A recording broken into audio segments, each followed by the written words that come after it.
जो मन से मनन किया जाता है वह ब्रह्म नहीं है। तो ब्रह्म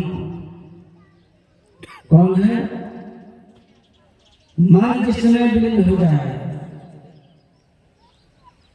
वही ब्रह्म कहलाते हैं।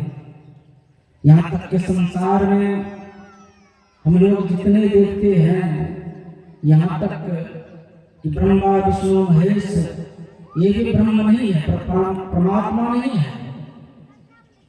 बाबा कबीर साहब ने कहा है, अक्षय पुरुष एक पेड़ है, निरंजन वातोदार, तिरदेवा सखा भयो पात भयो संसार। संसार जो है वो पत्ते हैं, उन वृक्ष का जो डालियां है वही सखा वो ब्रह्मा विष्णु महेश है, और उस वृक्ष का जो जड़ है वो परमात्मा है। लेकिन हम भूल भुलाए जिसको देखते हैं उसी को परमात्मा समझने लगते हैं। ब्रह्मा जी को कहिए, विष्णु जी को कहिए, शंकर जी को कहिए, सब। एक बार ब्रह्मा जी के पुत्र वशिष्ठ मुनि अपने पिता से कहते हैं कि संसार में आप ही ब्रह्म हैं कि और कोई दूसरा है?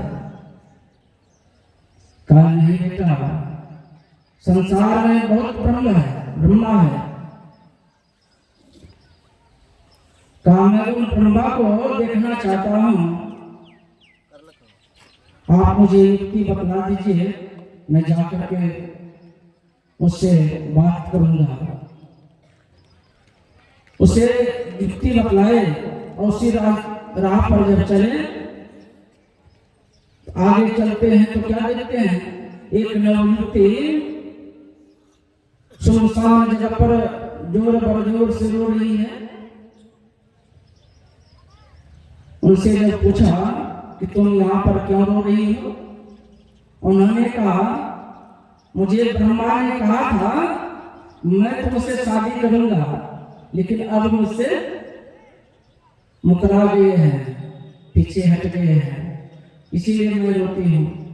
कहा देखो मैं उसी ब्रह्मा का दर्शन करने के लिए जा रहा हूँ, जब मैं वहां पहुंचूंगा तो सर्वप्रथम इसी प्रश्न को मैं उससे कह के जवाब मांगूंगा। ब्रह्मा जी के कथनानुसार वह जब उस ब्रह्मा जी के पास में पहुंचे तो उन्होंने यही प्रश्न किया कि आपने किसी को वादा करके यही आप पीछे क्यों मुकरा गए? कहा देखो इसका जवाब तो पीछे देंगे। मैंने सोचा, मैंने तो कहा था मैं तुमसे शादी करूंगा, लेकिन मैं इसलिए मुकर गया, इस ब्रह्मांड का कुछ ही पल के बाद, क्षण के बाद ब्रह्मांड समेत ब्रह्मा समेत विनाश हो जाएगा। इसलिए मैं सोचा कि मैं अब थोड़ी देर के बाद समाप्त हो जाएंगे, मेरे चलते ये क्यों खत्म हो जाए, इसलिए मैं इनसे मुकर गया हूँ। विशेष कहानी का तो मुझे फुर्सत नहीं है, इसलिए इस ब्रह्मांड को छोड़ करके आप जल्दी से भागिए यहाँ से, नहीं तो आप भी समाप्त हो जाइए। जैसे वृत्ते जी के साथ उलट के भागते हैं, उस ब्रह्मांड को पार करके जब उलट के देखता है तो ब्रह्मा समेत ब्रह्मांड का विनाश हो गया, विनाश हो गया। अर्थात हम जिसको भगवान समझते हैं वो परमात्मा का कर्मचारी है, परमात्मा नहीं है। परमात्मा तो वह है जिन्होंने सृष्टि की रचना की है। हम लोग वेद मंत्र में भी सुनते हैं, जो मन जाना है प्रथम मनस्तत्वा सविताधियम अग्नेर ज्योति निश्चय पृथ्व्याध्यावत। वेद भगवान उपदेश करते हैं कि हे मनुष्य, जगत प्रसवकर्ता ईश्वर का तत्व ज्ञान प्राप्त करना चाहते हैं तो पहले बुद्धि योग करना पड़ेगा। बुद्धि योग कहते हैं सत्संग को, सत्संग करना पड़ेगा, संतों की वाणियों को सुनना पड़ेगा।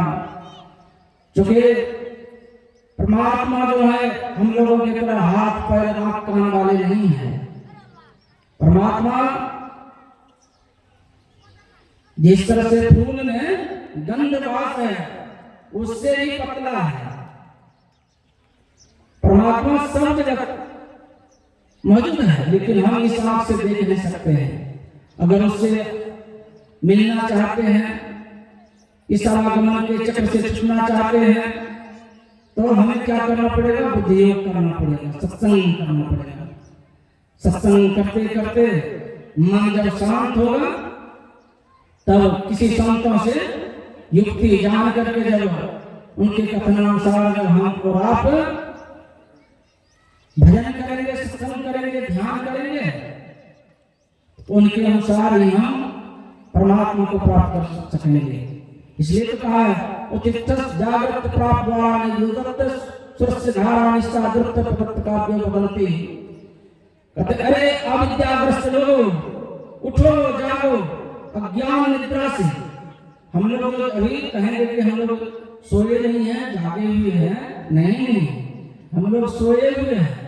जो तत्वज्ञानी तत्वदर्शी का रास्ता को पकड़ लेते हैं वही तो जागना होता है, बाकी तो सब सोया का सोया है। इसलिए कहते हैं तत्वदर्शी का संग पकड़ करके उससे गुण में रहस्य को प्राप्त करके जब अपने को उसमें लगा लेंगे तभी संसार से कल्याण प्राप्त कर सकते हैं। यह चेत विदग्ध सत्यमस्तिना चलिहा वेदी महति विनष्टि उतेषु उतेषु चित्रधीराः प्रत्यास्मात् लोकात् मुक्ता भवन्ति। यदि इस जन्म में प्रभु को जान लिया, इस जन्म में, इसी जन्म में जो हम लोग मानव शरीर को प्राप्त किए हैं, इसी मानव शरीर में अगर हम लोग प्राप्त कर लेंगे तब तो बहुत बड़ी अच्छी बात है। अगर इस मानव जीवन में उस परमात्मा को प्राप्त नहीं करेंगे तो बहुत बड़ी भारी हानि में चले जाएंगे। स्वामी विवेकानंद जी महाराज ने कहा है जो मनुष्य शरीर में आकर के अगर भक्ति भजन नहीं करता है, शरीर छूट जाने के बाद वह जीव पशु से भी एक पीढ़ी नीचे जाएंगे, पशु से भी एक पीढ़ी नीचे जाएंगे। इसलिए हम लोगों को मानव का शरीर मिला है, मानव शरीर रहते हुए अगर हम और आप संतों की सेवा करते हुए अपने को लगा लेते हैं, ये लोग और परलोक दोनों को हम लोग प्राप्त कर लेंगे। इसलिए भगवान राम ने कहा है जो परलोक यहाँ सुख चाहो सुनि मम वचन हृदय जड़ गहो सुलभ सुखद मार्ग भाई भक्ति गौर पुराण सुत गाई। हे भाई, अगर ये लोक में और परलोक में सुख पाना चाहते हो मेरी बातों को ध्यानपूर्वक सुनो, जिससे जीव का कल्याण उद्धार हो जाएगा। समयानुसार मैं अपनी वाणी को विराम देता हूँ। श्री सद्गुरु महाराज की जय। श्री सद्गुरु महाराज की जय।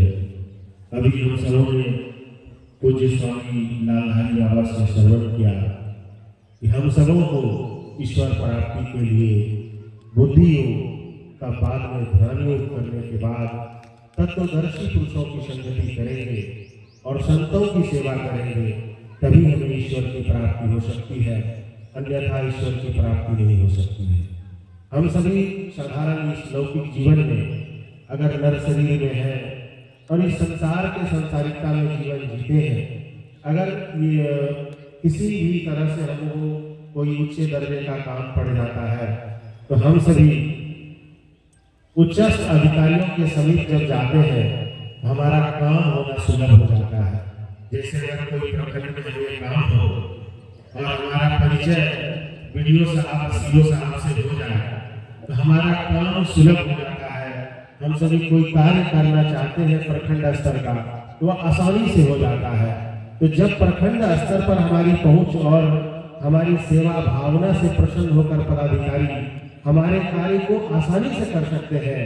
अगर हम परमात्मा के सेवक संतों के चरणों की सेवा करें तो हमारा काम निश्चय ही लोक और परलोक दोनों मंगलकारी होगा। अब अगले आशीर्वचन करता